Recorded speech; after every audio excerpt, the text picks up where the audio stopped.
Hi guys, Chris here from Magnify Yourself. Today we're going to be talking about Jungian personality profiles, what they tell us about how we go about problems and how we interact with people.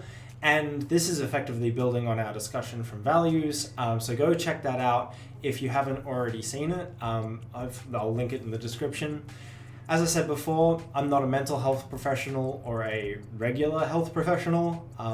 I've done a lot of reading and listening and organizing, and I hope that these tools that I'm bringing to the forefront give you some kind of leverage against your own issues. So let's get into it.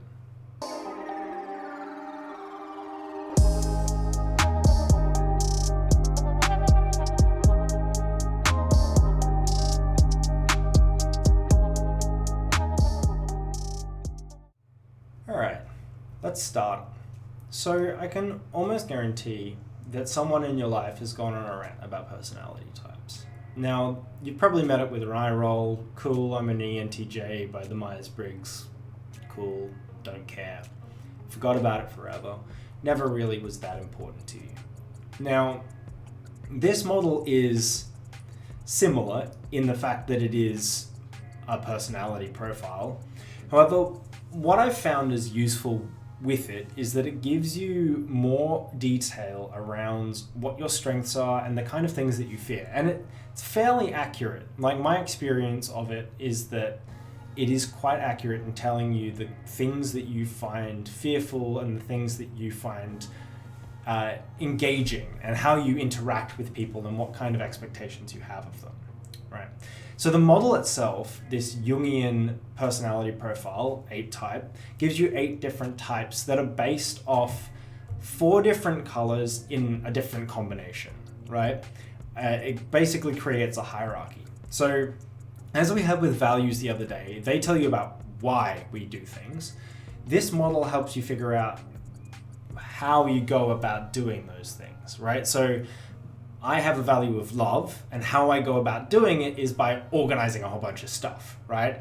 That is the way that I show my affection to people, is by managing my time and enjoying their company when they're around, right? Other people might approach that differently, even if they had the exact same values as me, right?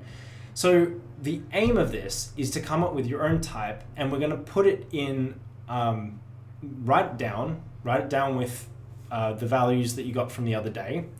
And ultimately, this is a building process where at the end, we will have a little blurb that is you, your values, how you go about things, how you interact with other people, and how you go about those interactions. Now, that's slightly different from what we're dealing with here. This is more how you deal with problems and things that you do in your life rather than the interactions necessarily. Now, let's dive into the actual model. So, it has 4 colors, as I said. So, green, blue, yellow, red.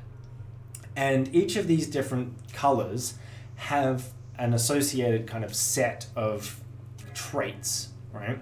And what we're going to do is we're going to order those 4 colors. So, blue is you're analytical, right? You give detail. So you're cautious, you're precise, you're deliberate, you're questioning and analytical and quite formal. Green people, they show caring, right? They're encouraging, sharing, patient, relaxed, amiable. Yellow people want to be involved, so they're social, dynamic, demonstrative, enthusiastic, persuasive, expressive.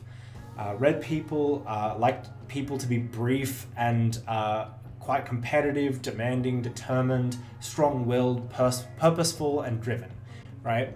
So ultimately what we want to do with these 4 colors is I want you to order them from highest to lowest in your personality. So if you think you are really analytical and then you're really driven, that might be blue, red.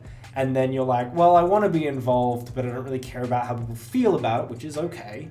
You might go yellow, green, right? And that will give you a code based on those colors. So mine is blue, green, yellow, red, right?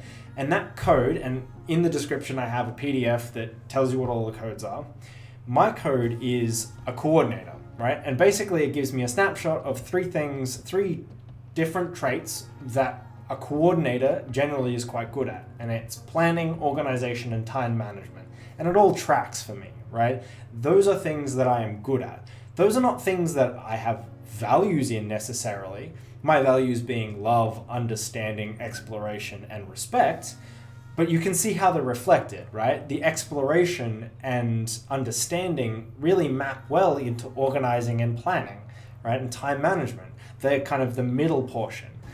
Whereas, there are elements of people in that I really appreciate, right? So you'll see yourself reflected in it. And I think it's really quite a useful model because it gives you that information.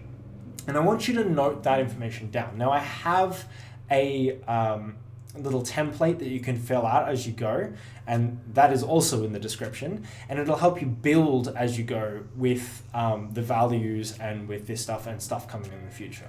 Okay, so what this helps to achieve is that it gives you not only your strengths, but it also lists in the PDF some fears that you might have, right? And the fears that you might have going about the tasks.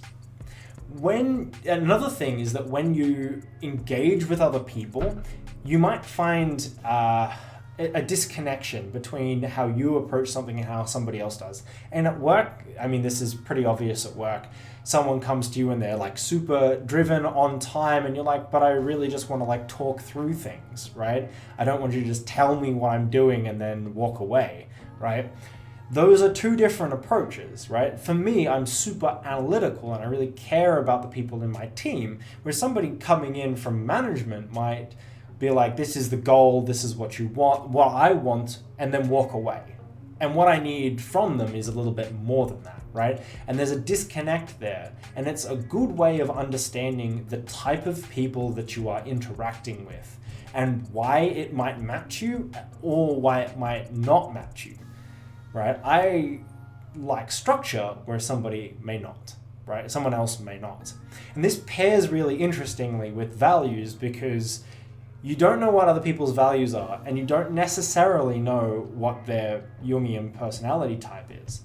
But what you can do is you can kind of estimate their Jungian personality type, and from that you get a better sense of who they are and how they go about things and how you can stay on their good side and give them what they need while retaining what you need as well, right?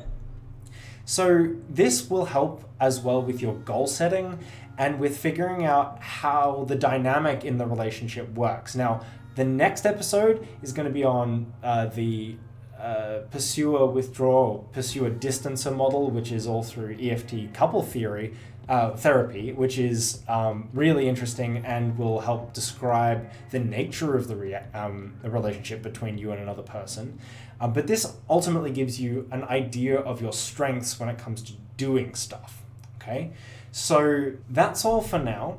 What I'd like you to do is share in the comments what different types you are. If you don't feel like sharing, that's fine. If you want to keep it to yourself, that's fine. Note it down in the template and work along with me, right? I'm working through this just as much as you are. Now, as always, I really appreciate if you'd like and subscribe. And if you need more written info, I post these tools in increments on Facebook, which is at Magnify Yourself, a battle for better mental health. As always, I'm really proud of you. All stay safe, and you're not alone in this struggle.